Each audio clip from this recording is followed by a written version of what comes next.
अध्याय 10 हेलोवीन। मैल्फॉय को अपनी आंखों पर यकीन नहीं हुआ जब उसने देखा कि हैरी और रॉन अगले दिन भी हॉगवर्ट्स में ही थे। वे थके हुए परंतु पूरी तरह से खुश दिख रहे थे। वास्तव में अगली सुबह तक हैरी और रॉन सोच रहे थे कि 3 सिर वाले कुत्ते से मुलाकात एक बहुत अच्छा रोमांचक अभियान था और वे इसी तरह का एक आध और रोमांचक काम करने के लिए उत्सुक थे। इस बीच हैरी ने रॉन को उस पैकेट के बारे में बता दिया जिसे शायद ग्रिंगॉट से निकालकर हॉगवर्ट्स में रखा गया था।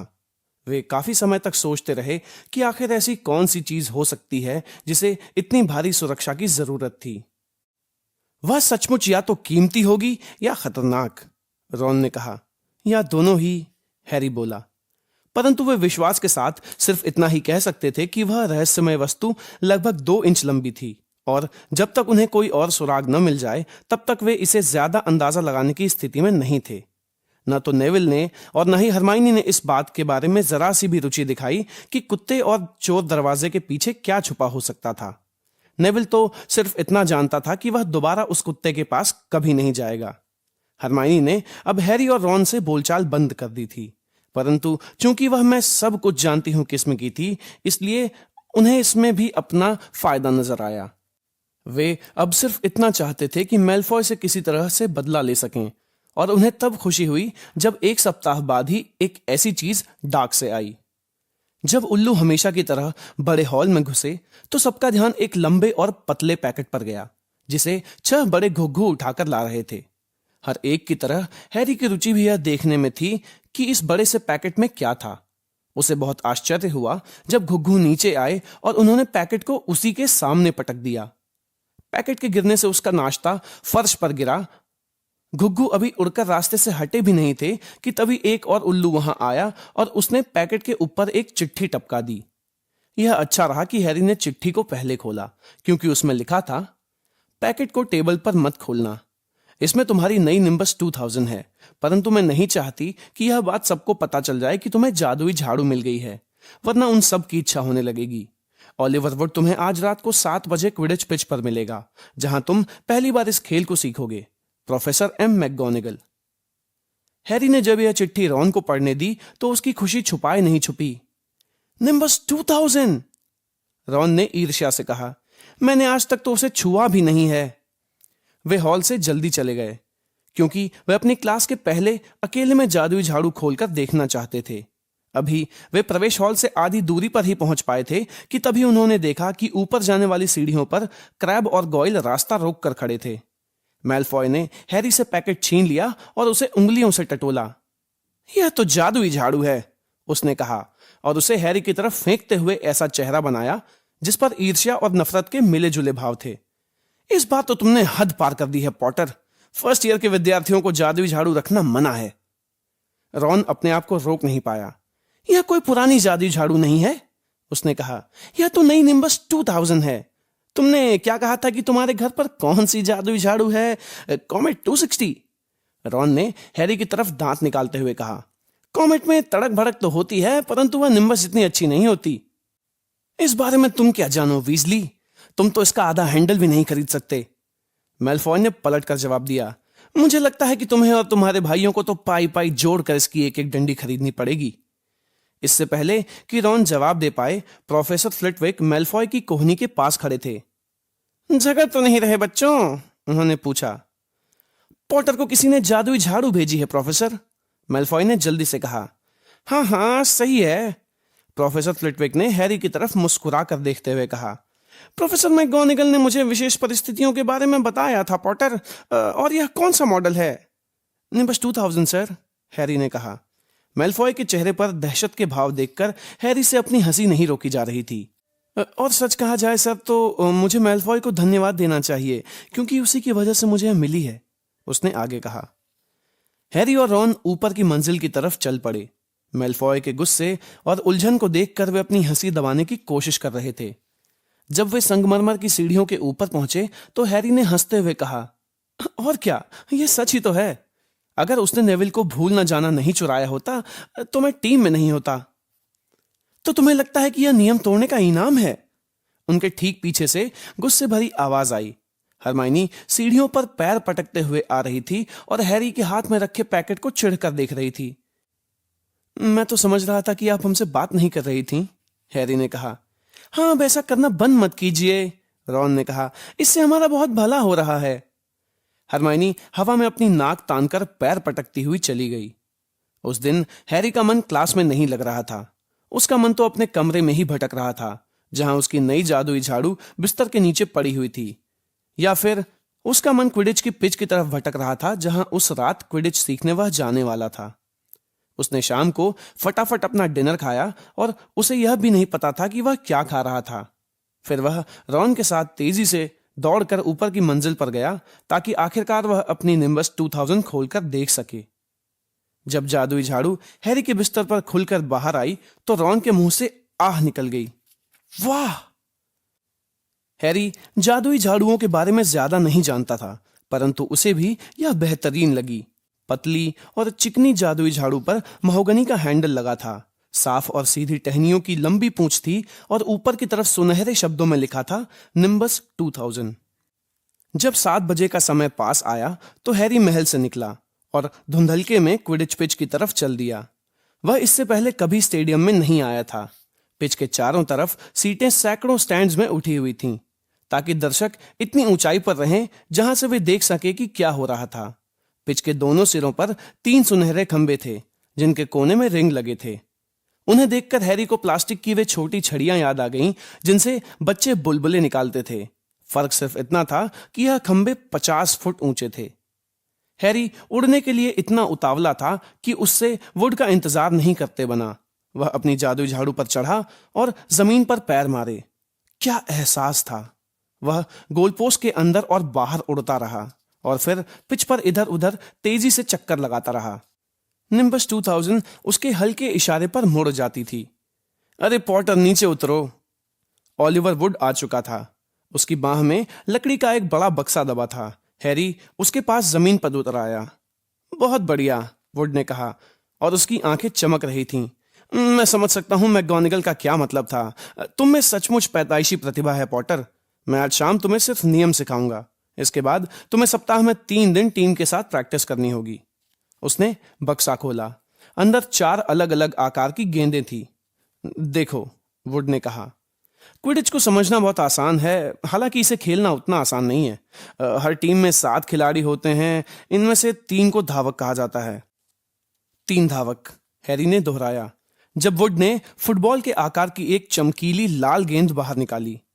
वुड ने कहा, इसे तूफान कहते हैं। धावक तूफान को एक दूसरे को देते हैं और कोशिश करते हैं इसे रिंग में डालकर गोल कर दें।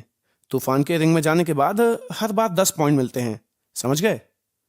धावक तूफान को फेंकते हैं और स्कोर करने के लिए इसे रिंग में डालते हैं, हैरी ने दोहराया। तो यह एक तरह से बास्केटबॉल है, जो जादुई झाड़ू पर सवार होकर 6 रिंगों के साथ खेला जाता है ना? बास्केटबॉल क्या होता है? वुड ने उत्सुकता से पूछा। कुछ नहीं, हैरी ने जल्दी से कहा। अब दोनों टीमों में एक और खिलाड़ी होता है जिसे रक्षक कहते हैं। मैं गरुड़द्वार का रक्षक हूं। अपने रिंग के चारों तरफ उड़ता हूं और दूसरी टीमों को स्कोर करने से रोकता हूं। 3 धावक, 1 रक्षक, हैरी ने कहा, जो सब कुछ याद रखने के इरादे से आया था। और वे तूफान के साथ खेलते हैं। ठीक है, मैं इतना समझ गया। तो बाकी गेंदें किस लिए हैं? उसने बक्से में रखी बाकी 3 गेंदों की तरफ इशारा किया। अभी बताता हूं, वुड ने कहा। इसे पकड़ो। उसने हैरी को एक छोटा सा डंडा दिया, जो कुछ कुछ बेसबॉल के बल्ले की तरह था। अब मैं तुम्हें बताऊंगा कि पहलवान क्या करते हैं, वुड ने कहा। इन दोनों गेंदों को पहलवान कहते हैं। उसने हैरी को एक जैसी 2 गेंदें दिखाई, जो पूरी तरह काली थीं और लाल तूफान से थोड़ी छोटी थीं। हैरी ने देखा कि वे उन रस्सियों से बाहर आने के लिए छटपटा रही थीं, जिनकी वजह से वे बक्से के अंदर बंद थीं। पीछे हट जाओ, वुड ने हैरी को चेतावनी दी। वह झुका और उसने एक पहलवान की रस्सी खोल दी। काली गेंद तत्काल हवा में ऊपर उठी और फिर सीधे हैरी के चेहरे की तरफ नीचे झपटी। अपनी नाक टूटने के खतरे से बचने के लिए हैरी ने उसे बल्ले से मारा और गेंद एक बार फिर हवा में सनसनाती चली गई। वह उनके सिर के ऊपर चारों तरफ चक्री की तरह कुछ देर घूमी और फिर वुड की तरफ झपटी, जो बचता हुआ उसके ऊपर कूदा और उसे जमीन पर गिराकर पकड़ लिया। देखा? वुड हाँफ रहा था। जूझ रहे पहलवान को उसने वापस बक्से में बंद किया और सुरक्षित तरीके से बांध दिया। पहलवान चारों तरफ रॉकेट की तरह घूमते हैं और खिलाड़ियों को उनकी झाड़ू से गिराने की कोशिश करते हैं। इसलिए हर टीम में 2 मारक होते हैं। विजली बंधु हमारे मारक हैं। यह उनका काम है कि वे पहलवानों से टीम को बचाएं और उन पर प्रहार करके उन्हें दूसरी टीम की तरफ भेजें। तो मुझे लगता है तुम सब समझ गए होगे। 3 धावक तूफान से स्कोर करने की कोशिश करते हैं। एक रक्षक गोल की रक्षा करता है। 2 मारक पहलवानों को अपनी टीम से दूर रखते हैं। हैरी ने दोहराया। बहुत अच्छे, वुड ने कहा। वैसे क्या पहलवानों ने कभी किसी को जान से मारा है? हैरी ने पूछा और वह कोशिश कर रहा था कि वुड को इस सवाल में उसके डर की छाया न दिखे। हॉगवर्ट्स में तो कभी ऐसा नहीं हुआ। यहाँ पर 2-1 के जबड़े टूटे हैं, पर इससे ज्यादा बुरा कुछ नहीं हुआ। अब टीम का आखिरी सदस्य है खोजी, यानी कि तुम, और तुम्हें पहलवान या तूफान के बारे में चिंता करने की कोई जरूरत नहीं है, जब तक कि वह मेरा सिर न फोड़ दें। चिंता मत करो, वीजली बंधु पहलवानों से निपटने के लिए काफी हैं। मेरा मतलब है कि वे खुद पहलवानों से कम नहीं हैं। वुड ने बक्से में हाथ डाला और चौथी तथा आखिरी गेंद को बाहर निकाला। तूफान और पहलवानों की तुलना में यह बहुत छोटी थी। बड़े अखरोट के आकार की यह गेंद चमकदार सुनहरी थी और इसमें फड़फड़ाते हुए चांदी के छोटे से पंख लगे थे। वुड ने कहा, यह रही सुनहरी गेंद, जो सबसे महत्वपूर्ण गेंद होती है। इसे पकड़ना बहुत मुश्किल होता है क्योंकि यह इतनी तेज है कि आसानी से नहीं दिखती। सुनहरी गेंद को पकड़ना खोजी का काम है। तुम्हें धावक, मारक, पहलवान और तूफान के बीच से होते हुए इसे पकड़ना है, इससे पहले कि दूसरी टीम का खोजी इसे पकड़ ले, क्योंकि जो खोजी सुनहरी गेंद को पकड़ता है वह अपनी टीम को 150 पॉइंट दिलाता है। इसलिए उसकी टीम लगभग हमेशा जीत जाती है। इसलिए खोजियों के खिलाफ बहुत ज्यादा फाउल होते हैं। क्विडिच का मैच तभी खत्म होता है जब सुनहरी गेंद पकड़ ली जाए, और यह मैच बरसों तक चल सकता है। मुझे लगता है कि रिकॉर्ड 3 महीने का है। उस मैच में बार बार रिजर्व खिलाड़ी उतारने पड़े थे ताकि खिलाड़ी कुछ देर सो सकें। तो ऐसा होता है क्विडिच। कोई सवाल? हैरी ने अपना सिर हिलाया। वह समझ गया था कि उसे क्या करना था। समस्या बस उसे करने में थी। हम इस वक्त सुनहरी गेंद के साथ प्रैक्टिस नहीं करेंगे, वुड ने गेंद को सावधानी से बक्से में बंद करते हुए कहा। अंधेरा हो गया है, यह गुम हो सकती है। इसके बजाय हम इनसे प्रैक्टिस करते हैं। उसने अपनी जेब से गोल्फ की साधारण गेंदों का बैग निकाला तथा कुछ मिनट बाद वह और हैरी हवा में उड़ रहे थे। वुड जितनी तेजी से गोल्फ बॉल फेंक सकता था, हर दिशा में फेंक रहा था ताकि हैरी उसे पकड़ सके। हैरी ने हर गेंद पकड़ ली और वुड बहुत खुश था। आधे घंटे बाद सचमुच रात हो गई और उन्हें अपना खेल बंद करना पड़ा। जब वे महल की तरफ लौट रहे थे तो वुड ने खुशी से चहकते हुए कहा, इस साल क्विडिच कप पर हमारा नाम लिखा होगा। मुझे हैरानी नहीं होगी अगर तुम चार्ली वीजली से भी अच्छे खिलाड़ी निकलो। और यह कोई छोटी बात नहीं है, क्योंकि अगर चार्ली ड्रैगनों के पीछे नहीं गया होता तो वह इंग्लैंड के लिए खेल सकता था। सप्ताह में 3 दिन हैरी शाम को क्विडिच की प्रैक्टिस करता था, और होमवर्क तो रोज ही करना पड़ता था। शायद इसलिए वह इतना व्यस्त रहता था कि उसे यह एहसास ही नहीं हुआ कि उसे हॉगवर्ट्स आए 2 महीने हो चुके थे। हैरी को यकीन नहीं हो रहा था।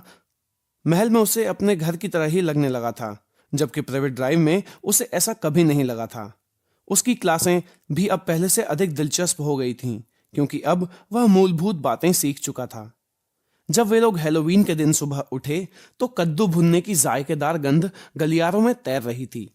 इससे भी अच्छी बात यह थी कि प्रोफेसर फ्लिटविक ने सम्मोहन की क्लास में यह कहा था कि उनके विचार से अब वे चीजों को उड़ा सकते थे। ऐसा करने के लिए वे तब से बेताब थे जब फ्लिटविक ने उनके सामने नेविल के मेंढक को पूरी क्लास में उड़ाकर दिखाया था। प्रोफेसर फ्लिटविक ने प्रैक्टिस करने के लिए क्लास में उनकी जोड़ियां बना दी।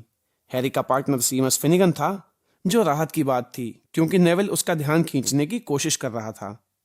बहरहाल रॉन को हरमाइनी ग्रेंजर के साथ काम करना पड़ा। यह बताना मुश्किल था कि इस वजह से रॉन ज्यादा गुस्सा था या हरमाइनी। जिस दिन हैरी की जादुई झाड़ू आई थी, उस दिन के बाद से हरमाइनी ने उन दोनों से बात नहीं की थी। आप लोग जिस तरह कलाई घुमाने का अभ्यास कर रहे हैं उसे मत भूलना, प्रोफेसर फ्लिटविक ने चिंचियाती आवाज में कहा। हमेशा की तरह वे आज भी अपनी किताबों के ढेर पर बैठे हुए थे। घुमाना और झटकना, याद रहेगा ना? घुमाना और झटकना। और जादुई शब्दों को सही तरह से बोलना भी महत्वपूर्ण है। बेरुफियो नाम के जादूगर को कभी मत भूलना, जिसने एफ के बजाय एस कह दिया था, और नतीजा यह हुआ कि अगले ही पल वह जमीन पर पड़ा था और उसके सीने पर एक भैंसा खड़ा था। यह बहुत मुश्किल था। हैरी और सीमस ने घुमाया और झटका, परंतु जिस पंख को वे हवा में ऊपर उठाने की कोशिश कर रहे थे वो टेबल पर ही पड़ा रहा। सीमस इतना बेचैन हो गया कि उसने अपनी छड़ी से पंख हिलाया और उस पर आग लगा दी। हैरी को अपने हैट से यह आग बुझानी पड़ी। अपनी टेबल पर रॉन की किस्मत भी बेहतर नहीं थी। विंगार्डियम लेवियोसा, वह चिल्लाया। वह अपनी बाहों को पवन चक्की की तरह हिला रहा था। तुम इसे गलत तरह से बोल रहे हो। हैरी ने सुना कि हरमाइनी रॉन को झड़क रही थी। यह विंगार्डियम लेवियोसा है। अपने गार को थोड़ा अच्छा और लंबा करो। अगर तुम्हें इतनी अक्ल है तो तुम ही क्यों नहीं कर लेती? रॉन गुर्राया। हरमाइनी ने अपने गाउन की बाहें चढ़ाई, छड़ी हिलाई और बोली, विंगार्डियम लेवियोसा। उनका पंख टेबल पर से उठा और उनके सिर से 4 फुट ऊपर हवा में झूलने लगा। आहा, बहुत बढ़िया, प्रोफेसर फ्लिटविक ने ताली बजाते हुए कहा। सब लोग देखो, मिस ग्रेंजर ने यह कर दिखाया है। क्लास खत्म होने तक रॉन बहुत बुरे मूड में आ गया था। जब वे भीड़ भरे गलियारे में रास्ता बनाने की कोशिश कर रहे थे तो रॉन ने हैरी से कहा, कोई हैरानी नहीं कि उसे कोई सहन नहीं कर पाता। सच पूछो तो वह किसी बुरे सपने की तरह है। किसी ने पास से गुजरते समय हैरी को धक्का दिया। यह हरमाइनी थी। हैरी को उसके चेहरे की एक झलक दिखी और वह यह देखकर हैरान हुआ कि उसकी आंखों में आंसू भरे थे। मुझे लगता है उसने तुम्हारी बात सुन ली। तो रॉन ने कहा, परंतु वह थोड़ा परेशान दिख रहा था। उसे यह एहसास होना चाहिए कि उसका कोई दोस्त नहीं है। हरमाइनी अगली क्लास में नहीं आई और पूरी दोपहर कहीं नहीं दिखी। जब हैलोवीन की दावत के लिए हैरी और रॉन बड़े हॉल में जाने के लिए नीचे उतर रहे थे तो पार्वती पाटिल और लेवेंडर की बातें उनके कानों में पड़ी। पार्वती लेवेंडर को बता रही थी कि हरमाइनी लड़कियों के बाथरूम में रो रही थी और चाहती थी कि उसे अकेला छोड़ दिया जाए। रॉन यह सुनकर अब और भी परेशान हो गया था, परंतु एक पल बाद ही वे बड़े हॉल में पहुंच गए जहां हैलोवीन की सजावट देखकर वे हरमाइनी को भूल गए।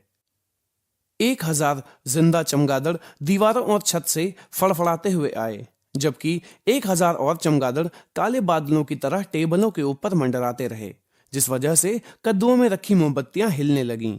दावत अचानक सुनहरी प्लेटों में सामने आई, सत्र की शुरुआती दावत की ही तरह। हैरी अपनी प्लेट में एक भुना आलू रख रहा था कि तभी प्रोफेसर क्विरल हॉल में दौड़ते हुए आए। उनकी पगड़ी अस्त व्यस्त थी और उनके चेहरे पर दहशत के भाव थे। सबका ध्यान उन्हीं की तरफ था जब वे प्रोफेसर डंबलडोर की कुर्सी के पास पहुंचे और टेबल पर हाथ टिकाकर हाँफते हुए बोले, दैत्य तहखाने में घुस आया है। सोचा आपको बता देना चाहिए। फिर वे बेहोश होकर फर्श पर लुढ़क गए। हंगामा मच गया। सबको शांत करने के लिए प्रोफेसर डंबलडोर को अपनी छड़ी से कई बैंगनी पटाखे फोड़ने पड़े। प्रीफेक्ट, वे गरजे, अपने अपने हाउस को तत्काल उनके कमरों में ले जाइए। पर्सी तुरंत सक्रिय हो गया। मेरे पीछे पीछे आओ, इकट्ठे रहो फर्स्ट ईयर। अगर तुम मेरे आदेशों का पालन करोगे तो दैत्य से डरने की कोई जरूरत नहीं है। मेरे ठीक पीछे आओ, जल्दी। रास्ता छोड़िए, फर्स्ट ईयर के बच्चे आ रहे हैं। माफ कीजिए, मैं प्रीफेक्ट हूं।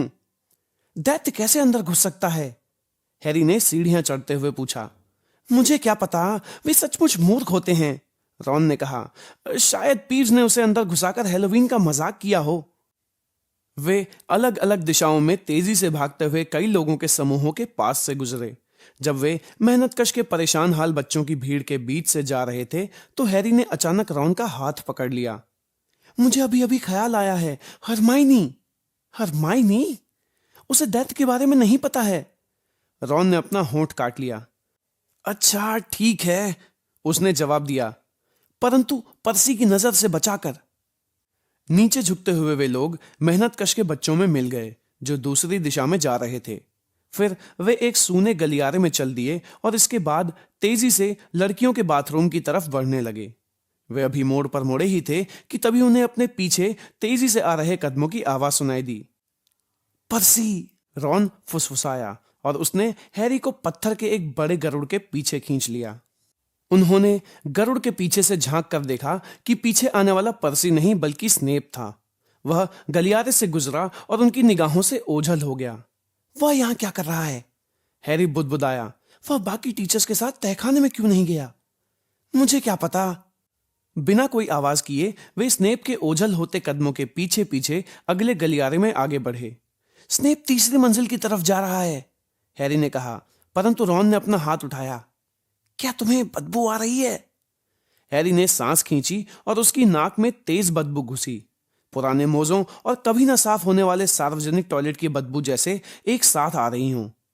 और फिर उन्होंने एक आवाज सुनी, एक धीमी गुर्राहट और दैत्याकार कदमों के घिसटने की आहट। रॉन ने इशारा किया। बाईं तरफ के गलियारे के छोर पर कोई बड़ी सी चीज उनकी तरफ बढ़ रही थी। वे छायाओं में छुप गए। एक दैत्याकार चीज चांद की रोशनी के टुकड़े में उभरी। बहुत भयानक दृश्य था। वह 12 फुट ऊंचा था।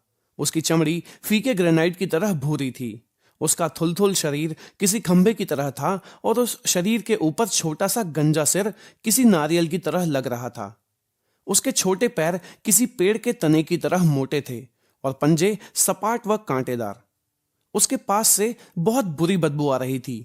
वह एक बड़ा सा लकड़ी का मुदगर पकड़े था जो फर्श पर घिसट रहा था क्योंकि उसके हाथ बहुत लंबे थे। दैत्य एक दरवाजे के पास आकर रुका और उसने अंदर झांका। उसने अपने लंबे कान हिलाए और छोटे से दिमाग से कुछ सोचा और फिर वह झुककर कमरे में घुस गया। चाबी दरवाजे में लगी हुई है, हैरी बुदबुदाया। हम इसे अंदर बंद कर सकते हैं। बहुत बढ़िया विचार है, रॉन ने घबराते हुए कहा। वे खुले दरवाजे की तरफ धीमे धीमे बढ़े। उनके होंठ सूख रहे थे और वे भगवान से प्रार्थना कर रहे थे कि दैत्य बाहर न निकल आए। एक लंबी छलांग लगाकर हैरी ने चाबी पकड़ी, दरवाजा बंद किया और ताला लगा दिया। हाँ। अपनी सफलता से खुश होकर वे लोग गलियारे में वापस दौड़ने लगे, लेकिन अभी वे मोड़ तक पहुंचे ही थे कि उन्होंने कुछ सुना जिसके कारण उनके दिल धक रह गए थे। एक तेज डरी हुई चीख, और यह उसी कमरे से आ रही थी जिस पर उन्होंने अभी अभी ताला लगाया था। अरे नहीं, रॉन ने कहा, जो खूनी नवाब की तरह पीला पड़ गया था। वह लड़कियों का बाथरूम था, हैरी बोला। हरमाइनी, दोनों ने एक साथ कहा। वे यह काम बिल्कुल नहीं करना चाहते थे, परंतु उनके पास और कोई विकल्प भी तो नहीं था। पलटकर भागते हुए वे फिर से दरवाजे के पास पहुंचे और डर के कारण चाबी घुमाने में हड़बड़ी करते हुए हैरी ने दरवाजा खोला। वे लोग अंदर की तरफ दौड़ पड़े। हरमाइनी ग्रेंजर सामने वाली दीवार से टिकी खड़ी थी और ऐसा लग रहा था जैसे वह बेहोश होने वाली थी। दैत्य उसकी तरफ बढ़ रहा था और चलते चलते दीवारों से लगे वॉश बेसिन तोड़ता जा रहा था। इसका ध्यान हटाओ, हैरी ने बेचैन होकर रॉन से कहा और एक टोंटी उठाकर पूरी ताकत से दीवार पर फेंकी। दैत्य हरमाइनी से कुछ फुट दूर पर रुक गया। वह चारों तरफ ताकता रहा, मूर्खतापूर्ण ढंग से आंखें मिचमिचाता रहा ताकि देख सके कि आवाज कहां से आई थी। उसकी छोटी कुटिल आंखों ने हैरी को देख लिया। वह झिझका, फिर हरमाइनी के बजाय हैरी की तरफ बढ़ा और चलते समय उसने अपना मुदगर ऊपर की तरफ उठा लिया। अरे भोंदू कहीं के, रॉन कमरे के दूसरी तरफ से चीखा। उसने दैत्य पर धातु का एक पाइप फेंक कर मारा। दैत्य को यह पता भी नहीं चला कि उसके कंधे से पाइप टकराया था, परंतु उसने चीख सुन ली और वह एक बार फिर रुक गया तथा उसने अपनी बदसूरत नाक रॉन की तरफ मोड़ी। इस बीच हैरी को पलटकर भागने का मौका मिल गया।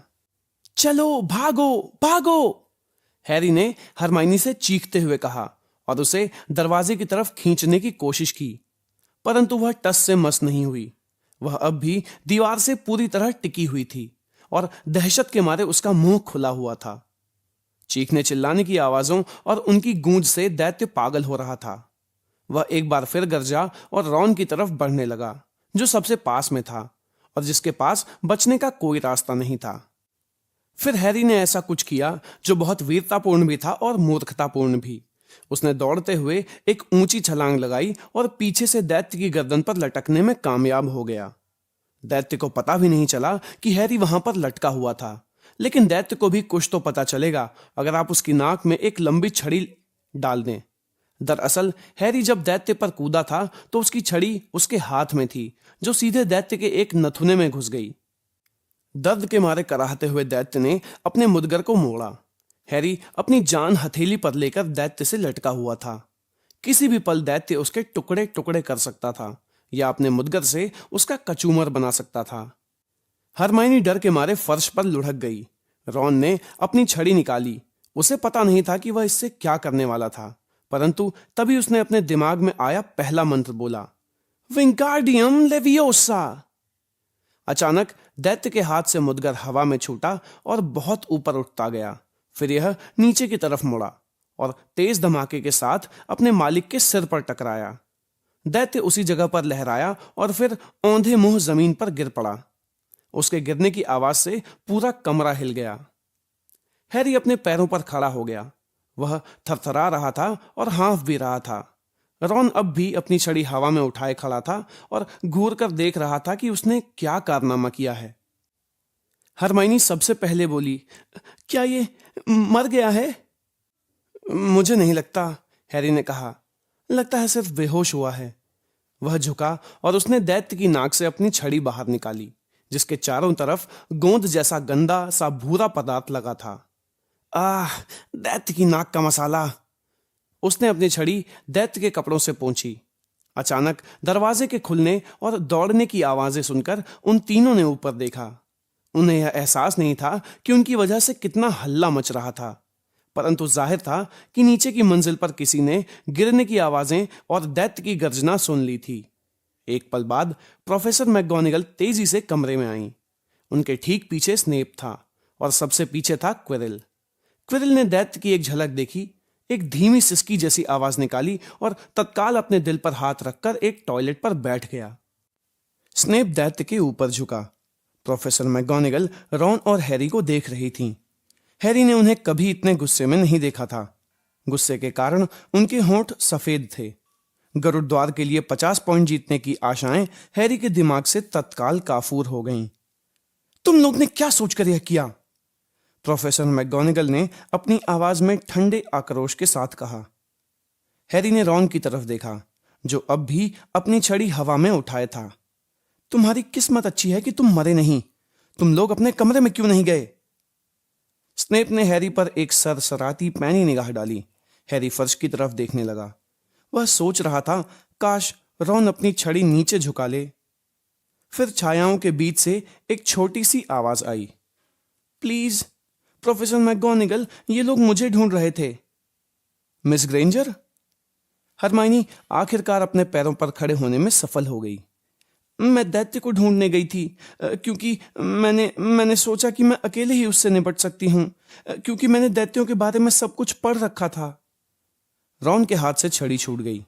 हरमाइनी ग्रेंजर और टीचर से सफेद झूठ बोल रही थी। अगर इन्होंने मुझे नहीं ढूंढा होता तो मैं अब तक मर चुकी होती। हैरी ने उस दैत्य की नाक में अपनी छड़ी घुसा दी और रॉन ने उसी के मुद्गर से उसे बेहोश कर दिया। इनके पास इतना समय नहीं था कि ये किसी और को ढूंढते और उसकी मदद लेते। जब ये लोग यहां आए तो दैत्य मुझे बस जान से मारने ही वाला था। हैरी और रॉन ने इस तरह दिखने की कोशिश की जैसे यह उनके लिए कोई नई बात नहीं थी। तो इस स्थिति में प्रोफेसर मैकगोनागल ने उन तीनों की तरफ घूरते हुए कहा, मिस ग्रेंजर, मूर्ख लड़की, तुमने यह कैसे सोच लिया कि तुम दैत्य से अकेले ही निपट सकती हो? हरमाइनी ने अपना सिर झुका लिया। हैरी के पास शब्द नहीं थे। हरमाइनी नियमों के खिलाफ कभी कुछ नहीं करती थी और यहां वही उन्हें मुसीबत से निकालने के लिए यह नाटक कर रही थी। यह तो वैसी ही बात हो गई जैसे स्नेप अचानक उन्हें मिठाई बांटने लगे। मिस ग्रेंजर, इसके लिए गरुड़द्वार के 5 पॉइंट काटे जाएंगे, प्रोफेसर मैकगोनागल ने कहा। मैं तुमसे बहुत निराश हूं। अगर तुम्हें चोट ना आई हो तो बेहतर होगा कि तुम सीधे गरुड़द्वार टावर में चली जाओ। विद्यार्थी अपने अपने हाउस में दावत के पकवान खा रहे हैं। हरमाइनी चली गई। प्रोफेसर मैकगोनागल हैरी और रॉन की तरफ मुड़ी। तो मैं अब भी यही कहूंगी कि तुम लोगों की किस्मत अच्छी थी, परंतु फर्स्ट ईयर के ऐसे बहुत कम विद्यार्थी होंगे जो किसी बड़े दैत्य का मुकाबला कर सकते हों। तुम दोनों ने गरुड़द्वार के लिए 5-5 पॉइंट जीते हैं।